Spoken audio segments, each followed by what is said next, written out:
আচ্ছা, কখনো কি ভেবে দেখেছেন যে আমাদের প্রত্যেকের ভেতরেই দুটো আলাদা শক্তি কাজ করে?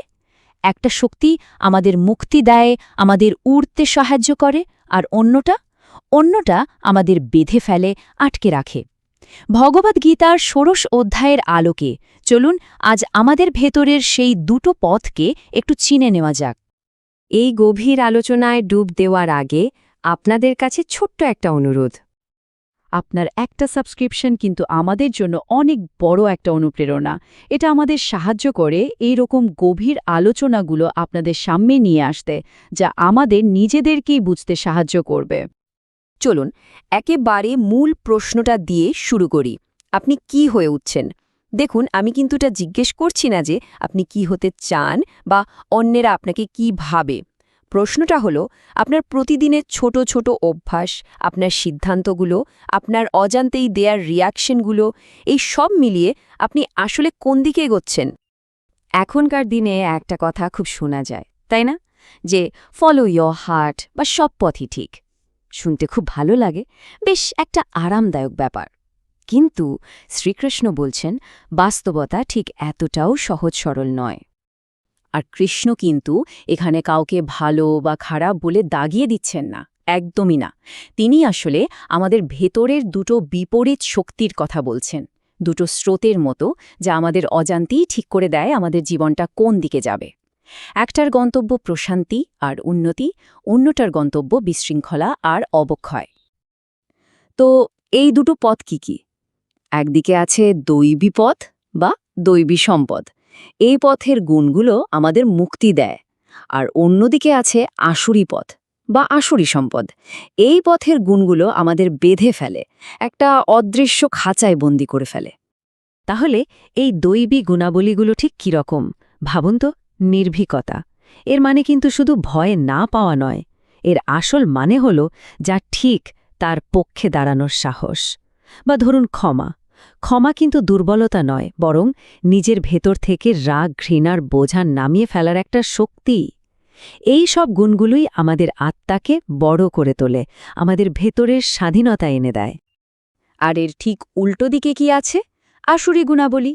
যেমন ধরুন অহংকার। এই অহংকারই তো আমাদের নতুন কিছু শিখতে দেয় না, আমাদের আটকে রাখে। বা ধরুন কথায় কথায় রেগে যাওয়া। রাগ আমাদের বিবেককে কেমন ঢেকে দেয়, তাই না? এই সব গুণগুলোই কিন্তু ধীরে ধীরে আমাদের চারপাশে একটা দেয়াল তুলে দেয়, একটা জেলখানা বানিয়ে ফেলে, যেখানে আমরা নিজেরাই নিজেদের বন্দি করে রাখি। আর আবারও বলছি, সবচেয়ে জরুরি যে কথাটা মনে রাখতে হবে সেটা হলো, কৃষ্ণ এখানে বিচারক নন, তিনি একজন পথপ্রদর্শক। তিনি শুধু ম্যাপটা দেখিয়ে দিচ্ছেন যে এই পথে গেলে এই গন্তব্য, আর ওই পথে গেলে ওই গন্তব্য। কোন পথে যাবেন সেই সিদ্ধান্তটা কিন্তু সম্পূর্ণ আপনার। তাহলে প্রশ্নটা হলো, এই পথটা আমরা বাছি কি করে? এটা কি হঠাৎ একদিনের কোনো বড় সিদ্ধান্ত, যে আজ থেকে আমি ভালো হয়ে যাব বা খারাপ হয়ে যাব? নাকি এর পেছনে অন্য কোনো গল্প আছে? কৃষ্ণর খুব সুন্দর একটা ব্যাখ্যা দিয়েছেন। ব্যাপারটা খুব ধীরে ধীরে হয়। প্রথমে কি হয়, আমরা একটা ছোট ভুল করি, আর তারপর সেটাকে জাস্টিফাই করার চেষ্টা করি। মনে মনে বলি, আরে এটুকুতে কি আর হবে, বা সবাই তো করছে। এরপর এরপর আমরা সেই ভুলটা বারবার করতে থাকি, আর শেষে শেষে সেই ভুলটাই আমাদের স্বভাব হয়ে যায়, আমাদের পরিচয়ের অংশ হয়ে যায়। আপনি তাই হয়ে ওঠেন যা আপনি দিনের পর দিন সহ্য করতে থাকেন। আচ্ছা, আজকের দিনে এই আসুরি পথটা দেখতে ঠিক কেমন? এটা হলো সোশ্যাল মিডিয়ায় অন্যের হাসিমুখের ছবির সাথে নিজের জীবনের কষ্টের মুহূর্তগুলোর তুলনা করা। এটা হলো একটা পোস্ট দিয়ে ঘন্টায় ঘন্টায় নোটিফিকেশন চেক করা, কটা লাইক এলো, কে কি কমেন্ট করলো, এই ভেবে অস্থির হয়ে থাকা। আর এটা হলো সাফল্যের নামে এমন এক দৌড়ে সামিল হওয়া, যেখানে শেষে শুধু ক্লান্তি আর শূন্যতা ছাড়া আর কিছুই পাওয়া যায় না। তাই কৃষ্ণ যখন সতর্ক করছেন, তখন সেটা কোনো ভয় দেখানোর জন্য নয়, এটা তার করুণা। তিনি বলতে চাইছেন যে এই পথে চললে শেষে ভেতরের সব শান্তি নষ্ট হয়ে যায়, আমাদের ভেতরের সত্তাটাই যেন ভেঙে পড়তে শুরু করে। এর ঠিক উল্টো দিকে আছে দৈবী পথ। এই পথে কিন্তু বাইরের চাকচিক্য খুব কম, এটা অনেক শান্ত। এর প্রকাশ ঘটে খুব সাধারণ কিন্তু কঠিন কিছু কাজে, যেমন নিজের ভুলের দায়িত্ব নেওয়া, সংযম অভ্যাস করা, অহংকার না করে আত্মবিশ্বাসী হওয়া। এই পথে হয়তো বাইরের লোকের হাততালি কম পাওয়া যায়, কিন্তু ভেতরের যে শান্তিটা পাওয়া যায় তার কোনো তুলনা হয় না। আর এই পথের শেষ গন্তব্য কি? বাইরের কোনো সাফল্য নয়, এর গন্তব্য হল ইনার সভরেন্টি বা আত্মকর্তৃত্ব। মানে এমন একটা অবস্থা যেখানে বাইরের কোনো পরিস্থিতি বা অন্য লোকের কোনো কথা আপনার ভেতরের শান্তিকে নষ্ট করতে পারবে না। আপনি তখন নিজের মনের রাজা। এবার চলুন নিজেকে কয়েকটা প্রশ্ন করা যাক। খুব সততার সাথে উত্তরটা ভাববেন। আপনার প্রতিদিনের অভ্যাসগুলো আপনাকে কি বড় করছে নাকি ছোট করে দিচ্ছে? যখন কোনো ঝামেলা হয় তখন আপনার প্রথম রিয়াকশনটা কি হয়? সেটা কি পরিস্থিতিকে আরও ঘোলাটে করে তোলে নাকি একটা স্বচ্ছতা নিয়ে আসে? আপনার মুখ থেকে বেরোনো কথাগুলো, সেগুলো কি মানুষের মনে মলম লাগায় নাকি নতুন করে ক্ষত তৈরি করে? কৃষ্ণ বলছেন, সত্যিকারের মুক্তি শুরু হয় বিবেক দিয়ে।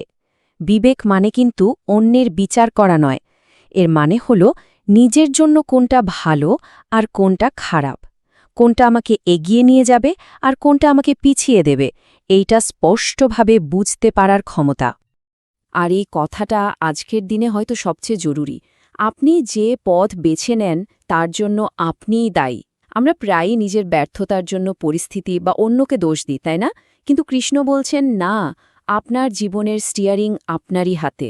এই দায়িত্বটা নিতে পারাই হল আসল ক্ষমতা।